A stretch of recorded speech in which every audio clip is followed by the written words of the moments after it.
Menko Polhukam Mahfud MD meminta Ferdy Sambo untuk tidak lagi berkilah dalam kasus pembunuhan yang dialami anak buahnya Brigadir J. Mahfud MD mengatakan bahwa dari hasil penelusuran Komnas HAM dan Komnas Perempuan bahwa sudah jelas kasus Ferdy Sambo masuk ke dalam pelanggaran pasal 340 KUHP dan 338 KUHP. Sehingga Ferdy Sambo tidak usah lagi mengelak telah ikut dalam membunuh Brigadir J di rumah dinasnya di Kompleks Polri Duren 3, Jakarta. Menurut Mahfud MD terkait motif yang sampai saat ini belum terpecahkan tidak menjadi terlalu penting. Menurutnya dalam kasus seperti ini motif bisa ada atau tidak.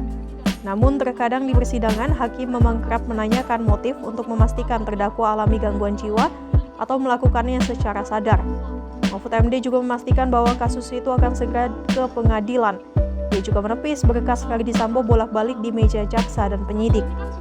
Menurut Mahfud MD, ia sudah memastikan ke kejaksaan bahwa berkas Ferdy Sambo tidak bolak-balik ke meja penyidik dan jaksa, melainkan hanya sekali dikembalikan untuk dilengkapi. Mahfud MD menjelaskan bahwa kasus pembunuhan yang dilakukan Ferdy Sambo juga sudah terang benderang, sehingga tidak perlu lagi diragukan dalam pengusutannya. Apakah menurut Prof. Mahfud, pengusutan kasusnya itu semakin melambat begitu, menjelang prosesnya ini mau masuk ke pengadilan? Cukup ya, malah lupa nanti saya. Ntar dulu, nanti lupa. Satu, saudara, ini laporan Komnas HAM dan Komnas Perempuan tercakup di dalamnya. Ini adalah hasil laporan yang tidak pro justisia. Oleh sebab itu, ini kita sampaikan aja biar polisi yang mendalami, gitu ya. Memang betul, kalau dari laporan ini juga memang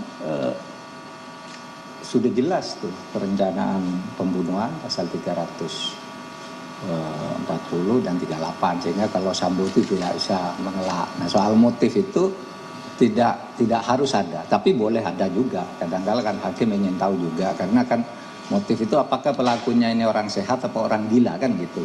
Nah, sehingga cari motifnya. Kalau sudah tidak gila sebenarnya cukup. Tapi mungkin apakah emosional atau terencana dan seterusnya itu terserah polisi aja, kita serahkan ke polisi ya yang mengolah itu.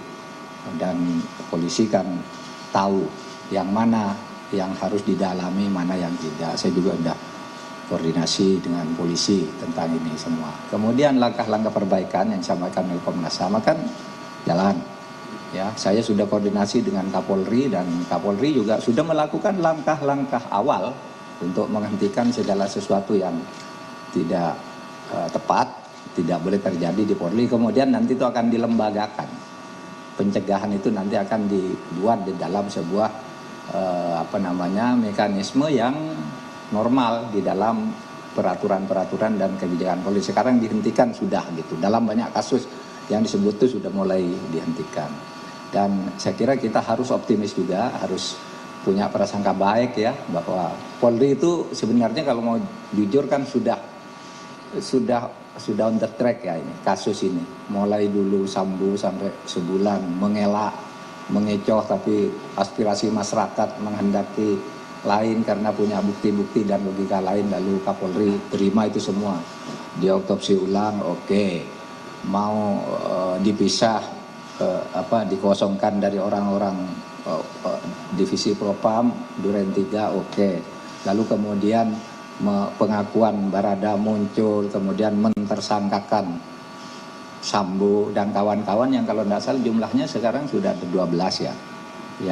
Yang pelakunya itu ada 5, yang obstruction of justice-nya ada 7 yang pidana. Belum lagi yang dipecat karena etik atau di demosi dan ditunda kenaikan pangkat kan banyak. Saya kira ini sudah langkah yang tepat